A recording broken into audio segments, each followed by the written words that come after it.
Welcome to LOA Today. I'm Walt here with life coach Joel Elston, and this is your daily dose of happy. We are so happy you decided to join us today, and I'm so excited to have Joel back because Joel was my first regular co-host starting back around 2014 after he'd done a guest appearance in 2012, and we did it for a few years and it was fun. It was weekly and so forth. And then I had to kind of add to it because I was getting addicted. I started doing it weekly and he did it with me for a while, even after that. Then it was a break and then he came back. And then I had to change the schedule so drastically. He couldn't even do it with me anymore, which was a real drag. It was, let me tell you, when you get close to a guy and you've been talking to him and you know him and he knows you, it doesn't feel the same anymore. So it's good to have you back, even if it's for a day, Joel. I love it. How you doing? I love it. I love it when I'm able to, when you reach out and the universe allows us to talk that day. I was excited this morning. I think I remember very fondly all those shows we did together. And in the early days, it might have been just me and you listening, but it was still incredibly fun. And I have very fond memories. So it's always good we stay loosely connected via Facebook, but it's always great to be able to talk to you face to face again. So thank you for the opportunity. Yeah. Oh, hey, thanks for joining me. I really appreciate it. For people who are curious, Monique she's in Houston, so she's dealing with those rolling blackouts that the people in Texas are dealing with because of the storm, but she'll be back next week. We did give her the encouragement to stay warm, and she's doing what she can to do that. But she'll be back next week. And Joel, you'll remember Cindy Chavez, who also had done the Wednesday podcast. She's doing a bit of a sabbatical right now, but we're expecting her back around, I don't know, end of March, early April, something like that. So a little bit of flux going on, but that's okay. And the flux is a good thing because it brought you in. That's the way this kind of thing works. Well, it's all perspective, Walt. Let's see how I feel at the end of the show. Okay, let's just hold on. I think I can predict that one, actually. I don't think we ever had a show where we felt bad at the end of it. So that was a fairly safe prediction. Yeah.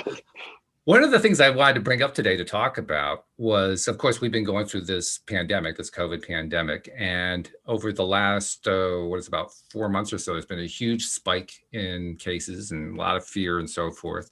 A lot of other crazy stuff that's been going on too. But in the last few weeks, it's been plummeting. The number of cases has been plummeting pretty significantly to the point where even the scary to death news media are noticing, which is something. It takes a lot for them to notice some good news. But they're trying to find all different ways to discount why it's actually happening, of course. But nevertheless, it's happening.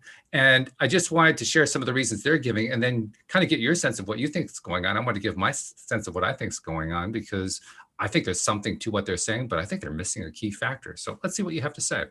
So here's what they're saying. They're saying there are 4 things, and this kind of varies from article to article depending on what you read, but there are 4 things that are driving it. They say that people are doing more social distancing and more mask wearing, which I'm kind of dubious about. They say, well, it's because spring is coming. Okay, well, that's an interesting medical reason. I hadn't heard of that one before, but okay. They said that 15 to 30% of the population have already had it or been exposed to it. Okay, well, I can kind of, get into that one. And they're also saying, well, yeah, there's also, there's a small percentage, I guess roughly 4% of the population has had full vaccine, roughly 11, 12% have had half the vaccine. And they're saying, okay, well, it's going to have a little bit of effect on it. I think it probably has more of an effect that they're giving credit for. But what do you think? What's your take on what's happening here? I want your take before I give mine. Well, it's funny because one of my rituals in life is I listen to. I'm an adamant listener of Abraham Hicks, and every day for the last couple of months, I've just been rotating between the law of attraction, asking is given, and the law of attraction and money. I've sort of been rotating those books. So today, she was addressing basically this. Right. There's multiple factors, some political that I won't even get into, but there's multiple factors involved that when we give attention to something, we attract it. That's basic law of attraction. That is right. But especially when things are awfulized or taken to the extreme, we're given our extreme attention to. So it's been driven that way. One of the things I given in that I talked about the show a long time ago when I first moved to the Richmond area. I don't normally watch local news, but I was watching the local news just to get a flavor of what was going on. And about 4:58, they came on with this, lady standing in front of her house that had just burned down, and said, breaking news: a house in South Richmond is burned to the ground. The family loses everything. Stay tuned. And so, the first, right at 5 o'clock, they go right to her, and I really liked this lady immediately. The reporter was, "Ma'am, your house just burned to the ground. You lost everything you owned, all your possessions." And she said, "Well, that's true, but my kids got out safe. Even the dog got out safe. We have insurance. We're going to be fine. And we're staying with neighbors tonight." Well, ma'am, how did it feel to lose everything, including pictures of your children? And she's like, "Well, they're all backed up on, I have them stored in the cloud. We're good. I have all availability, all that. I'm more focused on it." And then the third time he went back to, "Well, did you think that you could have lost your children?" And this is live TV. And she goes, "Sir, are you trying to get me to cry? You try." See, I'm not going to see it any differently. Well, it's also the same theory when I promise you, especially all over the country, but right now in Texas, and my thoughts to those out there that are going through everything they're going through right now. But I promise you, if you were to look at the Weather Channel's ratings right now, they're quadruple what they were, before the storm started. When things were going, because attention has been, played. It feeds on. Now, first of all, we do need information, but second, the more attention we pay to stuff, the more we bring back. So those analogies are the media is a form of hypnotherapy. They literally come at you with the worst case scenario. If you remember the earthquakes in California years ago during the World Series, I know you're a baseball fan, so I want to bring some baseball today. Thank you very much. I appreciate it. Yeah. It happened in the evening, and when the helicopter was flying over, there was like one car that was on fire, and at night from it looked like the entire city was on fire with the way they were showing it. In reality, when they pulled way away, it was just a car on fire. And right. but again, our focus becomes what we're sort of led to. So getting all the way back around to your question, with we attract into our lives what we're believing. When you really believe all of these things, that is when it increases. So I do think, again, some political and just changes in season. I don't mean the spring coming, but changes in direction. The media has quit focusing on it so much. We're focused on the new stimulus package, or we're focused on this, or we're focused on impeachment proceedings, or we're focused on all these sideshows. And so maybe it's not as bad. And also, I think a lot of us got to sort of COVID fatigue, as I like to call it. It's like, yeah, we after a while, is it really this big bad wolf? And I'm not trying to debate COVID's real. I'm not trying to suggest it's not, but I think the focus that the media leads us to believe, the things, there was so many things that happened that every day, here's the death count, here's the, and it would go up, and I always, you and I talked about this, I believe last time we talked, I would love for them to have included, here's the recovery count. Here's so as now the vaccine came along, the drama of it all, we don't have, part of the antagonist of President Trump's world, and something he brought to the equation. The media loved picking on him, and he loved picking on them, and so this created a lot of it. I think all that has sort of changed. So I believe the biggest factor is our focus is sort of waned, and we're sort of moving on to other stuff. And it's still out there. And I do believe the vaccines are going to, more of a law of attraction standpoint for the actual than anything else, will sort of help. There's a remedy here, so we can sort of be okay with it now until the next catastrophe comes along. That's a long answer to your question. I agree with you. I think I might be inclined to kind of phrase it even more in the positive, because from the way I'm looking at it, I think people are just feeling more relief and feeling better about the situation. They're just feeling, it's like, oh God, we got through all this craziness that's been going on. Take a breath. And just in that action alone, you get into what we call the higher vibe place, which they're not doing it deliberately. It's not like most people understand how vibration works or the conscious creation or law of attraction or all that stuff we talk about, but they're getting there by default, by accident, by, just circumstance, and it's producing a result. And it's pretty dramatic. I mean, I was looking at the curves that are, you can go to websites that are drawing curves based on all the data that's out there. And the curve is fairly substantial right now. It's a very steep downward slope that we're on. In fact, I was looking, obviously I live in Connecticut, so I was curious what was going on in Connecticut. Connecticut has our lowest numbers since like last August. I mean, really big drop. And that's not necessarily true for the entire country, but across the country, I think right now, the numbers, for instance, from yesterday were equivalent to like late September. So it's a substantial drop, and at the rate we're going, I've been saying pretty much since the thing started, or maybe like last summer, something like that, that I thought this thing was going to basically, in most people's minds, be past. We'll be past most of it. Not that the whole thing will be done, but we'd be past most of it by April 1st of this year. I'm feeling really confident about that prediction now. I think you're on point with your prediction. Really, it's like, I think by April 1st, people are going to say, whoa, what happened? They're going to be in shock almost. The news reporters won't know what to do with themselves because, they got to go find a new crisis somewhere. Oh, they will. Trust me, they will. They probably will. But. Yeah. But that's sort of the biggest part of managing this without sounding like a total kook to the average person is so much of what we believe is our reality. That's the end of the day stuff. And there are people going to, during the height of COVID, you had people working in grocery stores, admittedly young, healthy people. As you know, I'm an avid weightlifter and an exercise guy. Right. I happened to read a report that the gym transmission within the gym in the United States of COVID was like, I wish I could remember, but it was 0.00 something. It was really small. It was really small.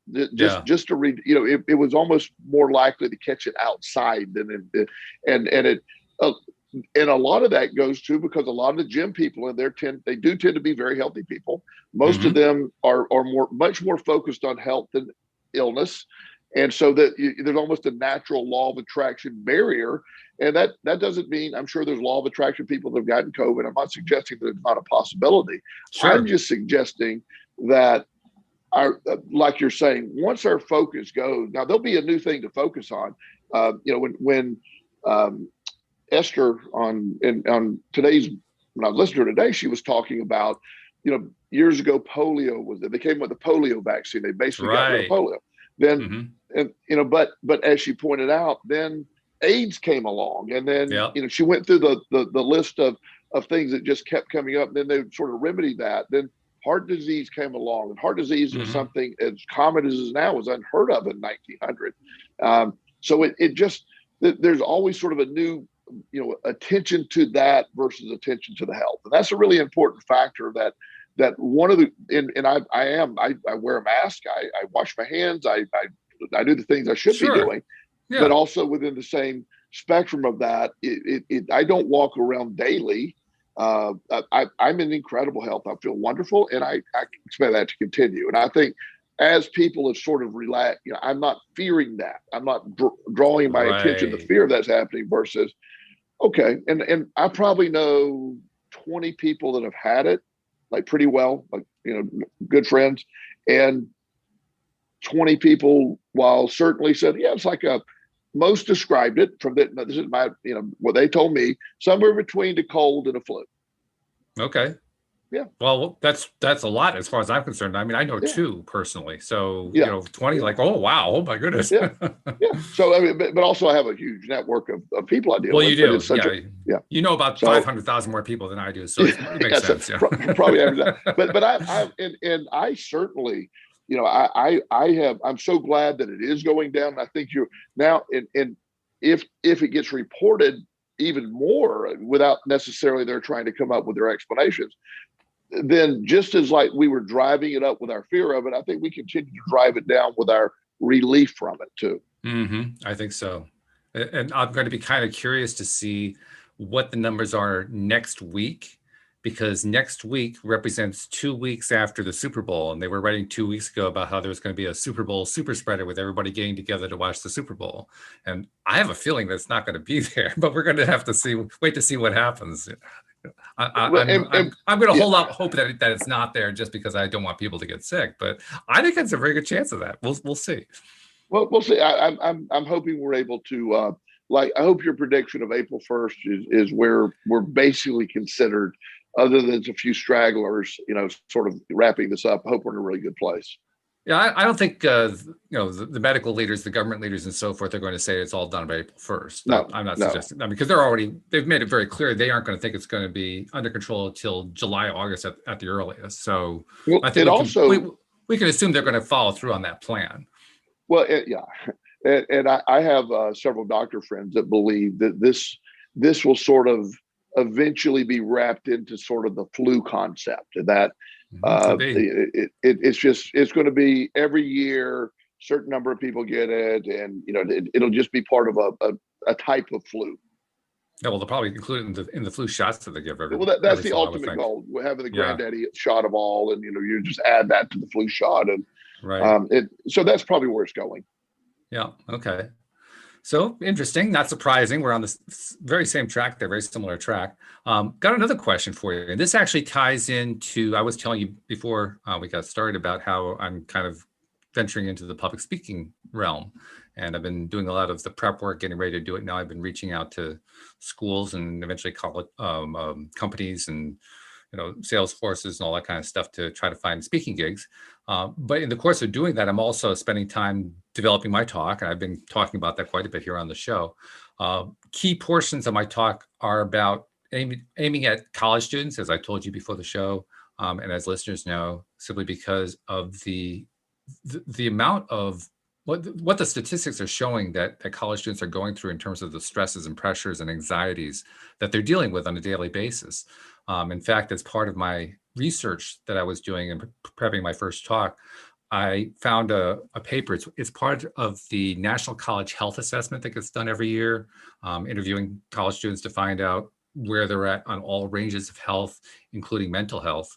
And I'm actually drawing from two different assessments, the 2020 assessment and the 2019 assessment. The 2020 was actually released just as COVID was coming into play. So COVID really was not included in those numbers. But even so, I added up all the people who reported some kind of mental health issue during that time frame, which was leading up to that date in spring 2020. 98.4% of college students reporting experiencing moderate to severe stress during the previous 12 months. So basically everyone, except for like 1% of them. And then the 2020 didn't break it down as much. The 2019 report broke it down pretty significantly. Let me just read some of these numbers to you because they're just kind of staggering. 87% report feeling overwhelmed by all they had to do. 85% reported feeling exhausted, but not from physical activity. 56% reported feeling that things were hopeless. 66% reported that they felt very lonely. 71% reported feeling very sad. 45% reported feeling so depressed that it was difficult to function. I mean, these are just unbelievable. 43% overwhelming anger that they're feeling. 66% overwhelming anxiety. And yet 2/3 of the students report never seeking professional help, despite the fact that compared to when you and I were in school, there's tremendous numbers of options that are available to them today. And I guess I can't say I'm really surprised that only 1/3 are taking advantage of it, but those numbers really caught my attention. They were one of the main reasons why I decided to orient my talk the way that I did. And I specifically want to focus in on one of them, the one that said that 66% are very lonely. And I saw another report that said that, and this is among college students, so it's basically what we call the Gen Z, they're the ones after the millennials. 79% report just being lonely, 66% very lonely. So it's a pretty substantial loneliness thing. And loneliness generally being defined as either not being in an intimate relationship or not having close friends. In fact, 1/5 of Gen Zs are reported to have no friendships at all going on, other than Instagram friend type things. And I'm thinking that really is substantial. I mean, they documented that it's a very big increase compared to prior generations. And so first I wanted to get your take on that. What do you think is going on there? And second, I just wanted to get some ideas from you and share some ideas about what can be done about that, because it ties in directly with what my talk is. And I'm always looking for ideas to add to my talk. So this is like a two-piece thing here. This is do a show and get some information on Joel for the talk, you know? Well, and I always appreciate the spontaneity of how you and I do this. I really do. I love you throwing something at me, and this is great. And I'm sincere. I really do. This is the best way I do stuff. I think in your description, you mentioned a portion of it. I look at what is different between when you and I were in college and what's going on right now. I'm looking at the number one factor. Now, there's sub factors within this, but the virtual world, the internet world, the social media world, they develop. Young people are developing different types of relationships than we did. I even look to, I have a son that is home. He's 15. When I was 15, every Friday night, we would all go to the local mall. We'd see a movie. We would chase girls. We'd play around, and sometimes it was a little wild, but nonetheless, we did that every Friday night. We had to learn how to get along. Sometimes there were some fights. There's normal working it out. Very few of them go out like that anymore. Those gatherings don't exist anymore. My son on a Friday night is there. He's playing, on his Xbox, their phone.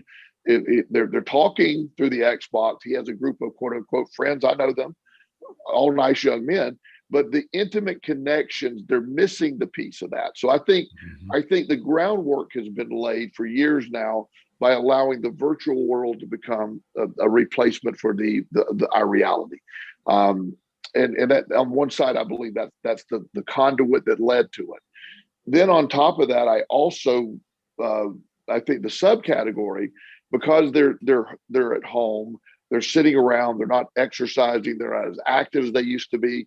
I think that's a factor that leads to the feeling of, exercise, even though it is exhausting, it does clear the mental fatigue. So exercise actually gives you more energy. They're not getting near the exercise they used to get. Exercise produces a lot of anti-depression chemicals, anti-anxiety chemicals that take place in the brain. So as you sort of chop down, all of this angle, plus there's a focus on, you'll hear a lot about doctors. I think it was 2017 is the last data. 294 million prescriptions were written for antidepressants in the United States. Wow. Wow. Oh, that is it's a mind-boggling number. It is. And not to get into my rant about antidepressants, there is a percentage of the population that certainly need and benefit from such drugs. However, that percentage is somewhere between 1% to 2% at most of the population. Probably a little lower than that.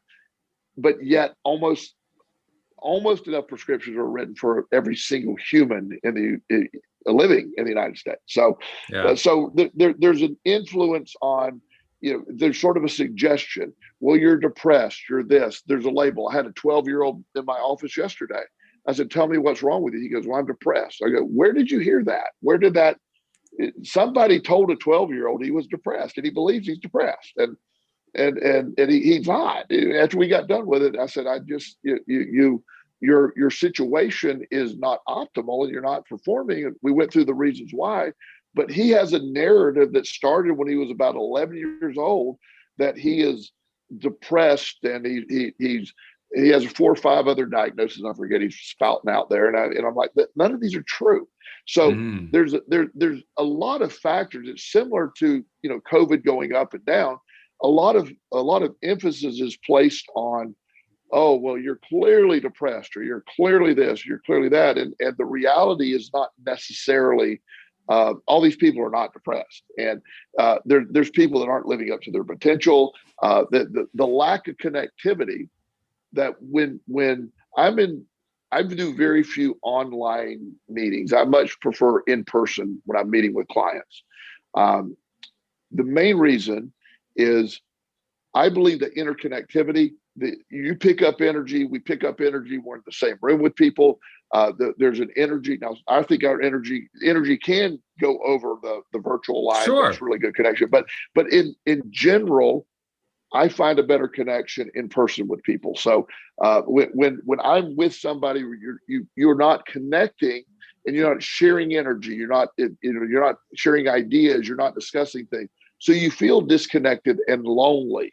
Then you go full circle and you start looking at everybody else's pretend life that is on Amazon or on Instagram or Facebook or whatever you're doing, and wow, they're out skiing with their friends and they're having a party, and I'm sitting here at home. Well, the truth is they're staging those photos and to make you think they're doing more. And it's this big vicious circle of what we have going on. And so it's a multi-pronged approach, but it starts with I love sort of where I think you're going to go. I know you well enough. I believe the interconnectivity or the lack thereof, and again compounded worse by COVID, is what sociologists one day will study of where that sort of turned. Because while we certainly not to be too descriptive of what took place in our early college years, depressed was generally not the theme. It wasn't something that I thought about. I think Right. looking back, there were times when I was experiencing depression, I just kind of dismissed it. Right. Because I think what I was really feeling, particularly in my freshman year, was powerlessness. Yes. I felt very much of a victimhood type mode, and I didn't understand that that's what I was feeling, and I certainly didn't know how to get out of it. In Right. fact, one of the themes that I've been building into my talk is I didn't know what to do. My parents didn't know what to do. They didn't know what to teach me. My teachers, my professors didn't know what to teach me. My peers didn't know what to teach me. The other adults, nobody knew what to teach me. Nobody even knew what the problem was. And if they had known, they still wouldn't have known how to teach me to get out of it. In fact, I also tell stories. I realized I was actually part of 4 different sales organizations that I completely failed at throughout my younger years. And in every single case, well, in one case, the sales manager who hired me, when I floundered, he just never talked to me again. But in the other cases, they tried to help me. They did their best. Now, their best wasn't particularly successful. In fact, it failed utterly. One guy in particular, I had met him out in Oregon, and he had hired me to work for W. Clement Stone's company, combined insurance company. That's the one that he became a billionaire off of and became a success motivational speaker off of. I was working for that company, and Jerry tried so hard. He worked with me almost like every other day, trying to find ways to help me get motivated and help me feel good and all that kind of stuff. But he couldn't do it. He couldn't get me there. And I don't think he understood what it was that had to be done. That's why I remember asking him one time, why is it that you feel so good about this and I feel so bad? He says, I have no idea. I can't tell you. I just don't know. I wish I did. Because I wasn't the only one. He had hired a group of about, 12 of us in that group of hiring. All of us flamed out. Every single one of us. He really desperately wanted us to find a way to at least 1 or 2 of us to survive. I actually did better than the others. I sold more than the others did, but I flamed out the last, and I was there the longest. I was there about 8 months, but I flamed out too. And it was simply because none of them, including Jerry, knew what was going on and knew what to do about it. And it's taken me a lifetime to figure it all out, including doing the show for 8+ years. And I finally came to what I think my conclusion about what it is really all about, that it's about lack of self-love, or not lack of, but inadequate self-love, because we all love ourselves. We just don't necessarily love ourselves enough, and inadequate social connections. And when I look at my own life at that time, that describes me to a T. I had very few close friendships. I had a decent family connection, but it's not like we were talking every day, maybe, once or twice a month, that kind of a thing. I didn't have the social connections to fall back on when I needed them. And I wouldn't have known what to do even if I had them, because I never knew the importance of developing them. Right. And I never really understood what it takes to build self-love. I never even knew about the concept of self-love. It didn't even occur to me. It wasn't part of the conversation at that particular time.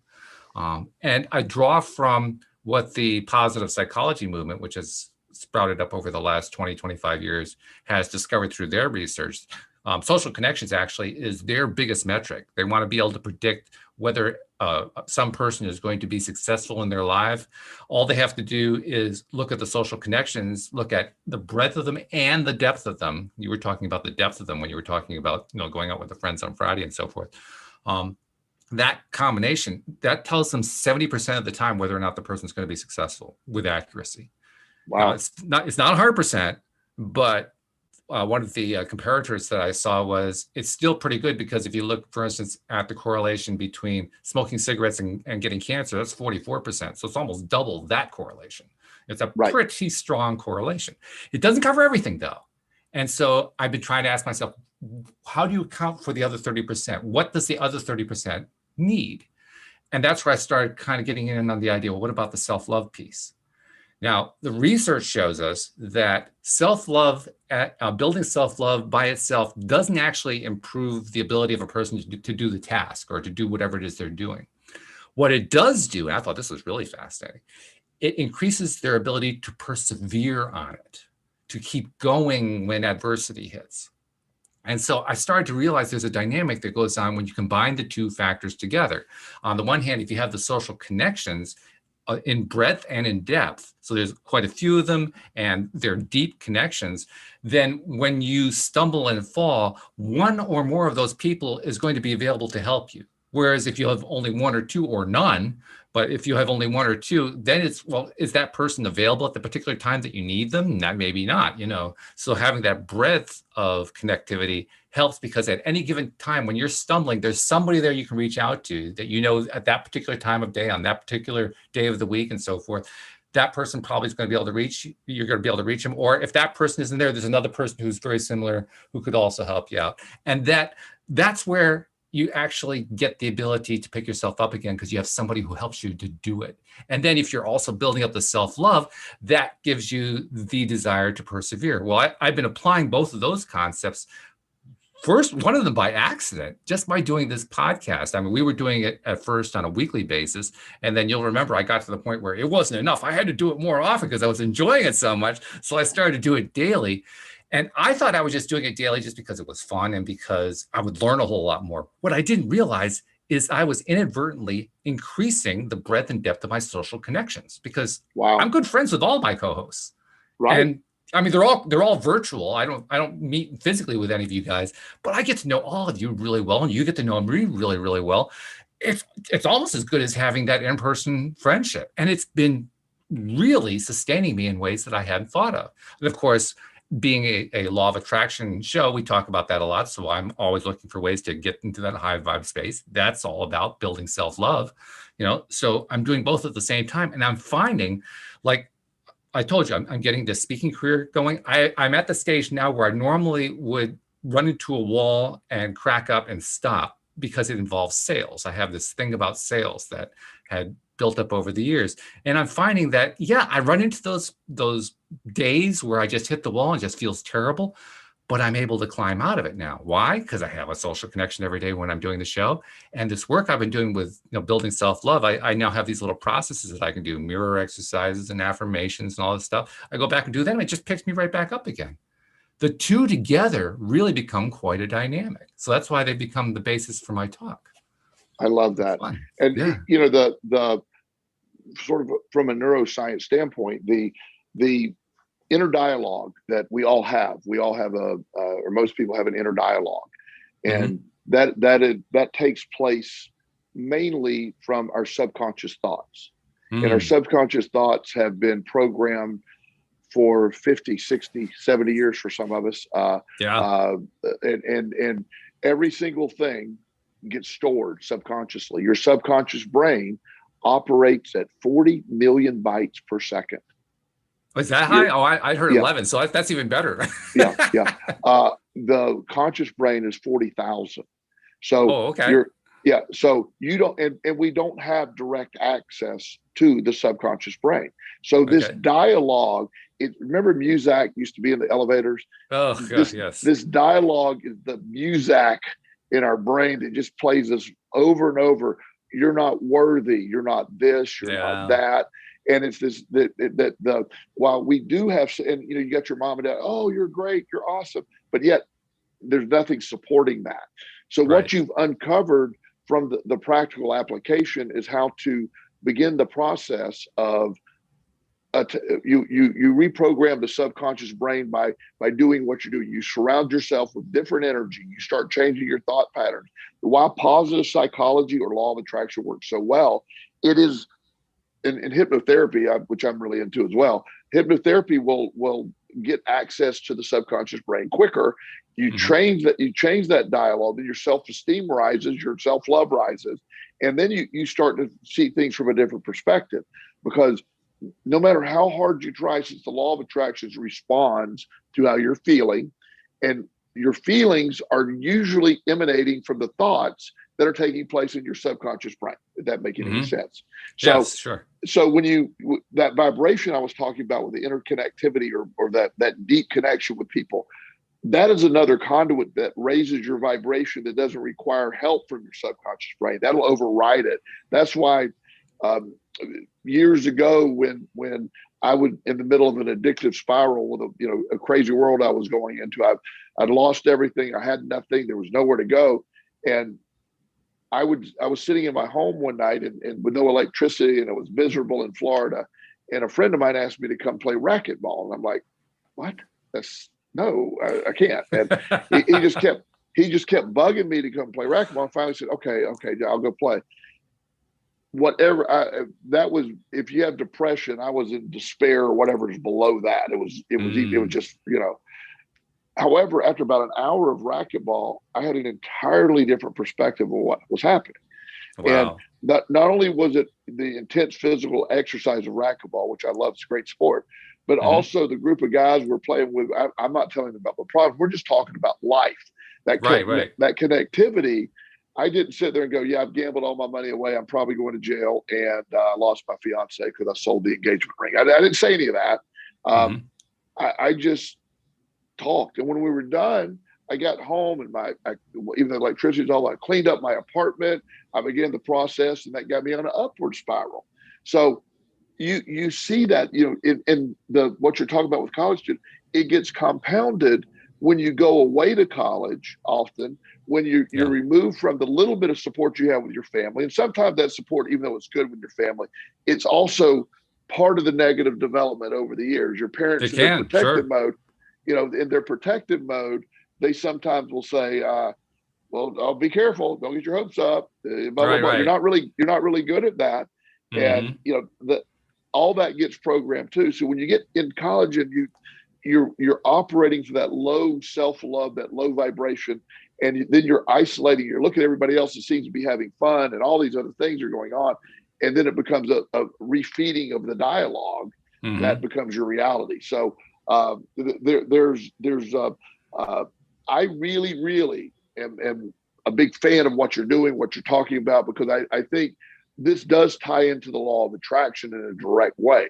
Oh, it Um, does. Yeah. but positive psychology to me is basically the science of the law of attraction, and Hmm. it also doesn't get you laughed at on, when you, because a lot of Yes, people right. look at, yeah, and That's a you know benefit. yeah. So you have that, but when you realize I've watched you over the years just go from the patterns of, the old Walt pattern is you would have an idea, and then you would spend like 7 months researching it to death. I mean, you would Hmm. research it from you'd send spreadsheets, you would do this, and you'd look at Yep. it from this way. And then eventually, when it got to the tangible action place, which required some type of sales or other, okay, well, this ain't going to work.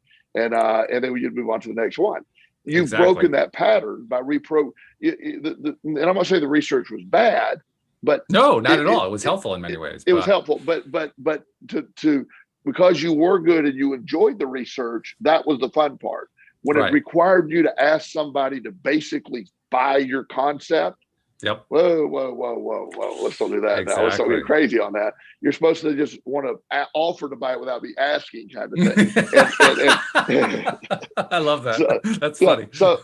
but but I also watched you change that over the years. Mm, I remember when you decided to pull the trigger and do multiple shows.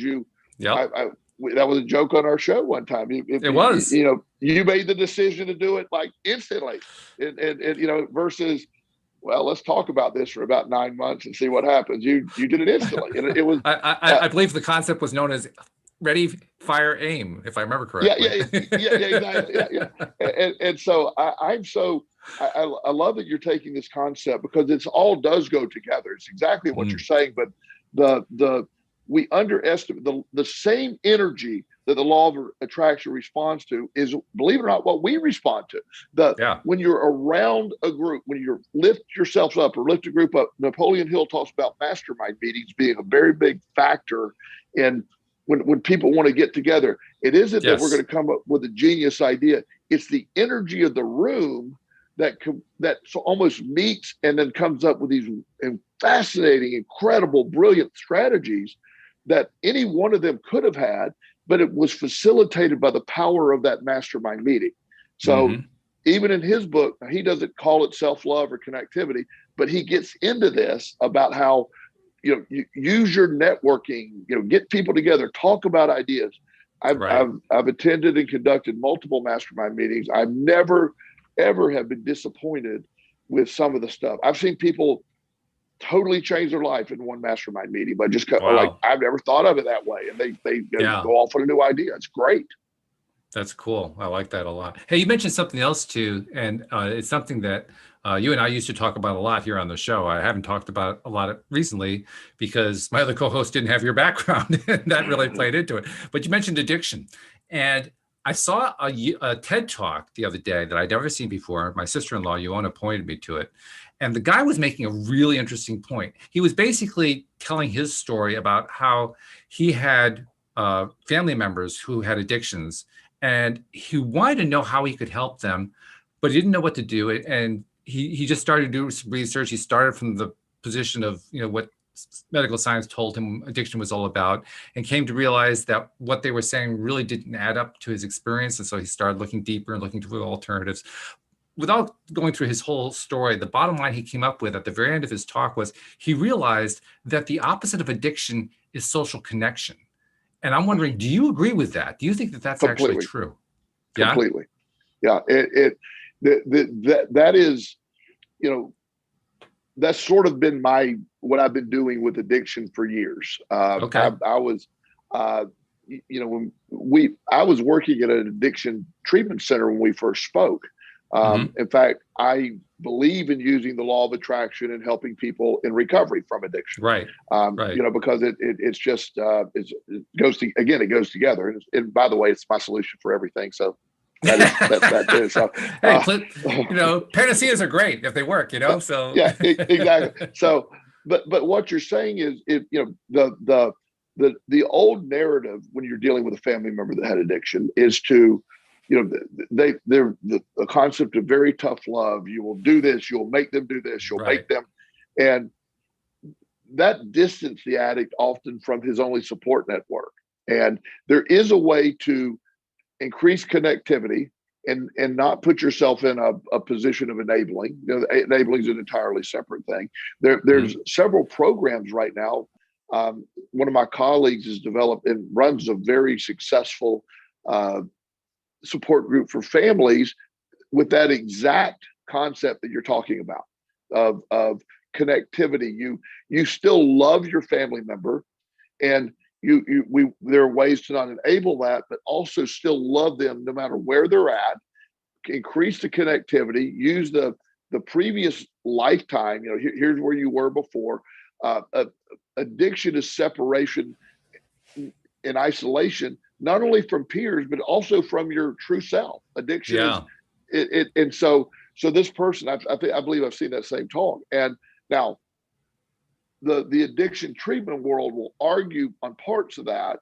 They When will. you're physically addicted to heroin, that's an entirely this is a concept.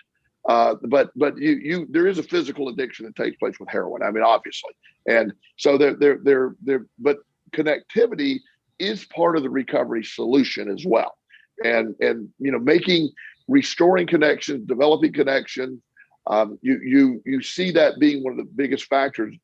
The biggest success. I'm not a big fan of most 12-step meetings. Because I think they tend to get very rigid and punitive. However, where they do help is when you got a group of people supporting each other in a room. There's power in that. So there is. The room, the people in the room, in my opinion, are the success of 12-step programs. They're supporting each other. They're helping each other. We're there for you. We care about you. Let's try that. To me, that was in my opinion, the only thing that I got out of the 12-step meetings. The 12 steps themselves were sort of weird. They offered me no value. But as far as the rooms, the people in the room were quality, nice, kind people who understood what I was going through and were very supportive. That was the best part of 12-step meetings for me personally. And so I believe addiction is best supported with increasing that connectivity type, and I think you're really on point with your beliefs as well. I mean, that matches. It certainly matches what the speaker was saying. I think we probably did see the same talk. If I remember correctly, one of the things that he mentioned in there was that the traditional way of handling an addict who's kind of out of control, over the edge, is to do an intervention and basically threaten to take away from him the things that we would normally associate with just normal life until he gets his act together. And the speaker's point was that's actually counterproductive, which flies in the face of some pretty strong, scientific advocacy, shall we say? I'm curious what you think about that. Well, it really is. I am very opposed to the traditional intervention style where you hijack the person, you put all their family in the room and say, we're going to cut you off. We're going to cut off connections. You're going to sleep outside. You have no place to be at a low point. That is, I don't do those type interventions. I have done whether it's an intervention or not, I have sat down with someone, with his family, and say, your family's so concerned about you. They don't know how we're going to be able to do it. Would you consider, whether you have the self-esteem and the self-love to do it for yourself, would you consider getting help, even if it's just for them? And just doing it in a very softer way. The success rate of somebody that voluntarily goes to treatment because they really want it is, it's so much higher than you will go to treatment. And there's one interventionist here in the Richmond area that he meets with the family the night before. He has these very hardcore letters written. You will do this, or we are kicking you out. I will not. You won't have access to your nephews. You won't be able to see us anymore, and you'll be separated from the family and cut out of the well. They may get them to treatment with that technique, but the success of the treatment is horrible with that technique. Whereas when you lovingly, calmly, collaborate with them to get some kind of help. I know most of the people I deal with, I like to have 3 options, and whatever those options are, it's a lot of them, I don't want to go to treatment. I don't want to do this. And say, well, let's look at some outpatient work and agree that if that doesn't work, maybe we will look at a higher level of care. Something like that is a much more effective technique than forcing them into a treatment center in California and telling you can't talk to anybody for 30 days. And so you're right. I mean, and with my experience in this, I've been asked to do interventions, and I will do it my way, or I won't do it. Because there's plenty of people take the money to do it, but my goal is solely not treatment. It's getting them to a treatment facility with potential of success. And if they're super angry because their entire family just bailed on them, treatment's not going to be successful anyway. Right. Yeah. Which makes sense when you think about that. I mean, I think part of what happens is we hear an expert telling us that we've got to do it this way. And so we almost throw the common sense out the window and say, well, the expert ought to know. He's got to Well, be an expert in this, so we should yeah, be listening to him. yeah. And it's amazing what we're willing to give up to, I guess I'd call it authority. That's an authority figure. They know their stuff. So we'll give up to authority, even though everything inside of us saying this isn't going to work. I had an interesting case of probably about 5 months ago. Of a family, a prominent family in Richmond. Their son has a heroin problem, and they had discovered it, and they hired an interventionist to come in. And this guy charges $20,000 for the intervention. He's there for 2 days. Yeah, and the family is to write these letters. The grandmother was going to be there, who he loved and adored, and she didn't even know he was using drugs, so she was horrified. His little sister was going to be there. His best friend was going to be there, and they were going to walk in on a Saturday morning, and he was going to be out of nowhere, going to be in the room with all these people, not allowed to leave, and told that he's either going to treatment or all these people are done with him. And so somewhere along the way, one of their friends, they told him what they were going to do, and their friend said, no, you probably, before you do that, you call Joel. All right, I like it. And so they called, and they said, they told me what was going to happen. I said, well, I don't think that's a good idea. And they were like, well, we everybody else says this other way, but our gut says it's not going to work. But this guy is this, he has this credential, and everybody says that that's the way to do it. And I said, well, I'm not being disrespectful, but the success rate of a lot of these places are 10%. So, I mean, I'm not going to get all excited about a 90% failure rate on this technique. And I said, give me your son's number and let me try another way. So I called, he didn't answer my call, but I left a message at first to my name's Joel. Could you give me a call? I have some information for you. I'll only take 10 minutes of your time. So I guess I made him curious enough. He called me. I explained. I said, look, I'm a life coach here in town and also work with people with addiction. I want to give you a heads up. Tomorrow morning, here's what's about to happen. Oh, my. Wow. And I told him all of this. And he goes, oh, my God, that's terrible. And I go, do you have a problem with heroin? He goes, yeah, I probably do. And I said, well, I'll be glad to come over and pick you up. I'll take you to the place, and we can avoid all that drama. And we'll just tell your family, thanks for caring, and let's get some help. He said, let's do that. Wow. Oh my goodness. Yeah. Wow. And he last report, he was doing very well. Good for him. He's on a maintenance drug to help with the cravings long term.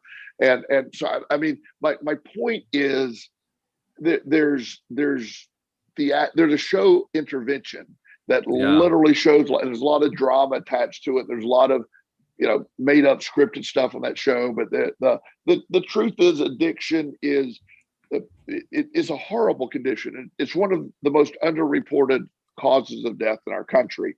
And the COVID is going to make that much worse, by the way, when the stats come out, because of the isolation, because of shutting down 12-step meetings, not because of the quality of the work of 12 steps, but because of the connection of the people. You weren't allowed to get together. And so I'm a big advocate of fellowship, friendship, groups, families coming together and accepting people where they're at. You can do that and not enabling their addiction. You can still love your addict. And then that gets you a much better chance as a collaborative team getting some real help versus, getting somebody that again, the threat of isolation, you will lose everything unless you go do this. Well, they're going to go do it, and they're going to be pissed off for the whole 30 days they're in treatment. Right. Yeah. And that's definitely, I mean, how can you possibly conclude that that's going to produce a useful, progressive, helpful, positive result? I don't see how that can possibly happen. So glad to hear that you're on that track. Yeah. And one caveat to that, I do want to say, if we're talking generality. There are people, I have met people that are on, gram of fentanyl injected daily, which could kill you any day. So, it's like, so at some point there can be a real high level, where you have to almost get somebody protected because tomorrow may be the day they die. So there are, you got to do what's necessary Yeah. for some of those cases. So, but I'm talking about general. Right. 95% of the cases, if it's handled differently than this big dramatic event where your grandmother's sitting there crying, reading you a letter how she loves you, but will have to cut you off if you don't go to treatment. I just find that fascinating that anybody believe that's effective for long-term recovery. What you're saying makes total sense. I mean, if you were walking with your child on the street and the child tried to run out in traffic, you wouldn't try to set up a program to teach the child about not running into traffic. You grab the child, pull him back to the curb, save his life, and then you do a program that teaches them not to run off the curb. But you don't do it in the midst of their about to be killed situation. You don't do that. That doesn't make any sense. But it's like so many things. There's a whole, we could do entire shows on how all the stuff for addiction came into place. The treatment industry is a very profitable industry. It's true. And when I find it ironic that the main number one source of aftercare of very expensive treatment is totally free 12-step meetings. So it isn't that they find them that helpful. It's just they're free. So let's pay $50,000 to go get treatment. And then we're going to say your follow-up care is to go to these meetings that are free. It's like, that sounds more like an economical choice than a quality effort choice. Yeah. This is all very fascinating. I'm particularly interested that, first of all, you saw that same TED talk that I saw. Boy, my lips aren't working. And that you were on the same wavelength as what this guy was saying. Because I mean, he's completely self-taught. He didn't have any kind of training like you've had. He didn't have any of that background, and he came to that conclusion. And you're coming to that same conclusion. So that's really interesting. I'm going to find a way to incorporate that into my talk. But this has been good. This has been really good. Thank you very much. I mean, first of all, I love the fact that we're reconnecting. I mean, absolutely. What we're talking about social connections. You're one of my favorite social connections. And thank that's you. the way it is. Yeah, it's something that we need to do this once a month or something. We need to figure out how to do that. I would love to get back into just making this. I can't do it weekly, but once a month. One of the things that has happened during, I never have quit seeing people in person during COVID, and it's just I'm really over capacity, as you can imagine, just trying to help anyone that I can possibly help with this, and so it's things are slowing down a little bit in a very healthy way in my world. So I'm excited. I'm really excited about your new speaker career. I can't wait to see where this goes. That's going to be excellent. Me too. I don't know where it's going to go, but it's going to be interesting to see what happens with it. That's for sure. I'm really interested to see too. I mean, I'm more interested than anybody else because I'm trying to plan it out like I would always do in the past, right? But I'm now at the point where I don't know what's going to happen. I've done all the setup that I can do. Now it's just get the word out there and see what fish bite. And I don't know what's going to happen. I have no idea. I mean, one of the things that I of course I don't do anything traditional, but in the beginning when I was doing, I would reach out to like local clubs, anybody. In the beginning, I didn't do paid. I just let me talk, let me hone my skills. And the first paid talk I got, there was actually a member of the group I was talking to that owned a business that asked me to talk to his business. So it's a lot of different ways to do it. But it's just the main part is, as I do with anything, just do something, take action, move, and you're doing that. I like that. I like it too. Yeah, and you were one of my mentors to drive me that way. So thank you very much. I appreciate that. You're very welcome. It's great to see you. Just a reminder to everybody, make sure that you've downloaded the LOA Today app. I don't know if you know that, Joel. We got an LOA Today app now they can listen to the podcast on. I have it on my phone. You do? Cool. All right. And the main reason I'm mentioning it is make sure you use the ask a question form to send in questions and comments because we like to include them here on the show. And we do that on most days, although on the days when I visit with Joel, I really don't want to do that. But most times we do. So take advantage and do that. We really appreciate you sending it in. And I appreciate you being here. So thank you very much for taking the time to do it, Joel. I really appreciate it. It's so good. And again, to our audience, those that have heard me before, thank you for listening again. And the new people, this is one of my favorite projects, and I'm so glad to be able to do it. And I'm grateful for today. Thank you. Glad to have you back too. And thank you to all of our listeners. Without you, we wouldn't have a podcast. We'll see you all next time here on LOA Today. Goodbye, everybody.